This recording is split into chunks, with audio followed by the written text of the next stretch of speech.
يوصل رسالة للعالم اللي متضايقة واللي سمعنا حكيهم من زمان، إنه أستاذ لا تروح على أستاذ سالم ولا تروح على أستاذ هذا يستقل وشيء. الحكي هذا مو مظبوط. أستاذ الصراحة أنا من أول ما بلشت معه يعني ما شفت منه إلا كل خير، قاعد يعلمني وقاعد لو يعلمني داخلها مخي. أنا لو أروح على الامتحان ما أجي أسوي درسين وثلاثة وأودي امتحان وأرسب وأرجع أدفع مصاري الفاضي.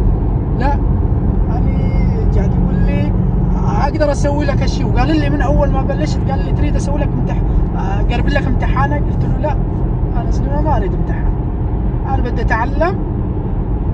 قال لي لا، أنت مظبوط، تعلم بعدين ندخل امتحان. لو ندخل امتحان احنا نعرف شنو القوانين، نعرف شنو الترتيب.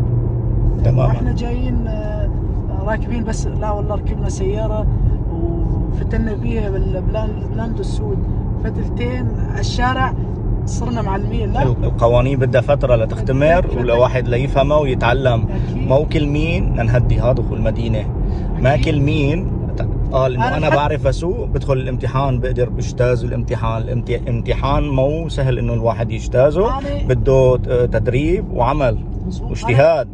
ولا اجتهاد مظبوط، اجتهاد وعمل وبده من وقف هون عند الخط. تمام، يا عين عليك. انا شقد عملت دروس حتى الان في عندي اغلاط وبعترف الشيء هذا. الشيء مو انه عيب او شيء، لا، بعترف بالشيء هذا، عندي اغلاط. أنا صحيح، اللي بتعلم بستفيد طبعا. استفيد حاليا يعني. ما يركبنا استاذ سالم ياك السياره، تعرفوا شفتوا الصوت وسمعتوا استاذ سالم ما يركب حي الله واحد يركب فيه. طبعا انا لو ما لنا متدربين طالعين على السياره الثانيه العادي ومخلصين ومقربين للامتحان ما كنا طلعنا، ما نطلع فيه طبعا، لانه السياره اي غلطه طلعت برا الطريق. لكن فلذلك الطلاب الشاطرين مثلك واللي بيعرفوا يسوقوا بيسمعوا كلمه بطالهم على هي السياره، لان هي السياره انصح كل واحد اذا يجي ويسمع كلام من العالم لا تسمع، انت جرب تعال جرب تدعس على البنزين. لا جرب بدون ما باله لحاله. دير بالك عم ترعب الناس. جرب. تعال اول درس مع استاذ سالم، سوي اول درس. كلمة أخيرة مشان ما يطول معنا الفيديو، كلمة أخيرة ايش بتحب تنصح فيها الناس المتابعين اللي عم بتتابعنا على اليوتيوب على التيك توك؟ لا تسمعوا من حكي العالم، جرب بنفسك وتعال. تماما. انا ما راح اقول لكم اسوي ملاك وشيء، لا، انا زلمه اسولف اللي شفته واللي سمعته واللي صار. يا عين عليك. انا بحب كمان انوه لشغله، اللي ما فيه خير لاولاد بلده ما فيه خير لحاله، لا لحاله ولا لعائلته.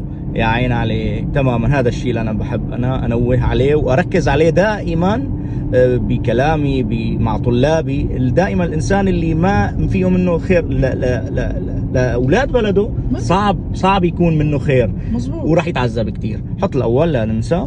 تمام، يا عين عليك. يلا يا رب. تمام، يلا يا رب.